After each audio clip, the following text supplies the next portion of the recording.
महाराष्ट्र सरकार ने आम जनता को बड़ी राहत देते हुए एनए यानी कृषि भूमि को गैर कृषि काम जैसे घर, दुकान, बिल्डिंग के लिए इस्तेमाल करने की सरकारी अनुमति प्रक्रिया सरल कर दी है। अब सिर्फ 10% प्रीमियम भरकर सीधे मंजूरी मिलेगी। साथ ही 3,994 करोड़ रुपए के मिहान प्रोजेक्ट का आराखड़ा भी अंतिम रूप ले चुका है, ऐसा चंद्रशेखर बावनकुळे इन्होंने कहा है। और आगे उन्होंने क्या कहा, आइए देखते हैं। 9 महिने झाले, त्यांचे 6 महिने झाले, त्यांचे पैसे नाही आहे, त्यांना कसं काय अफोर्डेबल होणार आहे? त्यामुळे त्यांनी सरकारकरता काम केलं आहे, सरकारी योजनेकरता काम केलं आहे, त्यांचे पैसे मिळालेच पाहिजे या भावनेशी मी आहे। मी मुख्यमंत्र्यांशी आणि अन्नपुरवठा मंत्र्यांशी आज बोलेल आणि त्यांच्या सर्व तीव्र भावना मी आजच भुजबळ साहेबांशी आत्ता बोललो, ते एका डॅशवर भाषण देत आहे। त्यांचं भाषण संपलं की माननीय भुजबळ साहेबांशी बोलून येणाऱ्या कॅबिनेटमध्ये मंत्रिमंडळाच्या बैठकीमध्ये हा विषय मी मांडेल आणि निश्चितपणे लवकरात लवकर त्यांना कसा पैसा मिळेल याची काळजी मी घेईल। सर, येणेचा निर्णय येणे रद्द करण्याचा मोठा दिलासा आहे विदर्भातल्या जनतेला, सगळ्या महाराष्ट्रातल्या जनतेलाच आहे। विदर्भातल्या जनतेला हेलपाटे खावं लागत होते, काय सांगणार? आज महाराष्ट्र सरकारने आणि माननीय मुख्यमंत्री देवेंद्र फडणवीसजी यांनी मला सूचना दिली होती की या राज्यातला येणे जो सनदचा कायदा आहे तो रद्द करा आणि कुठल्याही व्यक्तीला तहसीलदार कलेक्टरकडे जाण्याची गरज नाही। आता 0.10% फक्त 0.10% प्रीमियम भरायचं 1000 चौरस मीटरला आणि येणे करून घ्यायचं।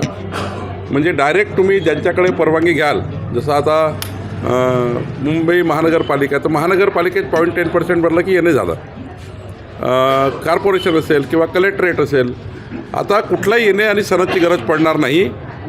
जे प्लॉट धारक असतील त्यांना, ज्यांना घरं बांधायची असतील त्यांना, जिथे रहिवाशी बेल्ट आहे तिथे रहिवाशी वापर करण्याकरता येण्याची गरज नाही। जिथे औद्योगिक बेल्ट आहे तिथे औद्योगिक वापर करण्याची आता येण्याची गरज नाही।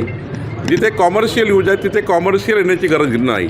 आणि त्यामुळं आत्तापर्यंतच्या महसूल खात्याच्या आत्तापर्यंतच्या प्रवासामधला हा सर्वात मोठा ऐतिहासिक निर्णय आहे, ज्यामुळे सर्वसाधारण लोकांना घरं घेणे, प्लॉट घेणे आणि त्यांचा व्यवसाय करणे याकरता मोठा फायदा होणार आहे। माननीय मुख्यमंत्री देवेंद्र फडणवीसजींनी हा अत्यंत महत्त्वाचा निर्णय मला काल सांगितला। त्यामुळं आता मी कायदा आणून आता येणे आणि सनद रद्द हा कायदा केला सरकारने। आता कुठलेही तहसीलदार, कुठलेही प्रांत येणे करता कुणाला बोलवणार नाही आणि कोणत्याही कलेक्टर ऑफिसला जावं लागणार नाही। सरळ त्यांना त्यांच्या नक्षासोबतच 0.10% पैसे भरून 1000 स्क्वेअर मीटरला, 4000 स्क्वेअर मीटरला 0.25% आणि 4000 स्क्वेअर मीटरच्या वर करायचं असेल तर 0.15%, अर्धा टक्का फक्त पैसे भरून तुम्हाला आता येणे करून घेता येतं। कुठल्याही कागदपत्राची फार गरज नाही। आणि येणेचा कायदा रद्द केल्यामुळं, दोन्ही कायदा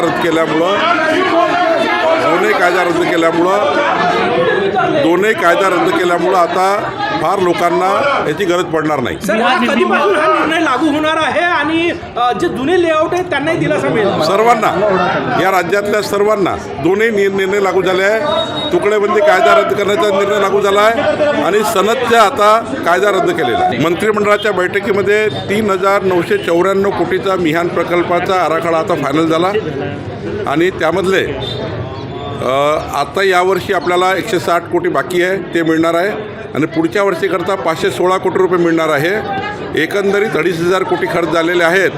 बाकी असं 3 वर्षामध्ये ह्या सर्व निधी खर्च करून मिहानच्या प्रकल्पाचे उर्वरित काम पूर्ण होणार आहे।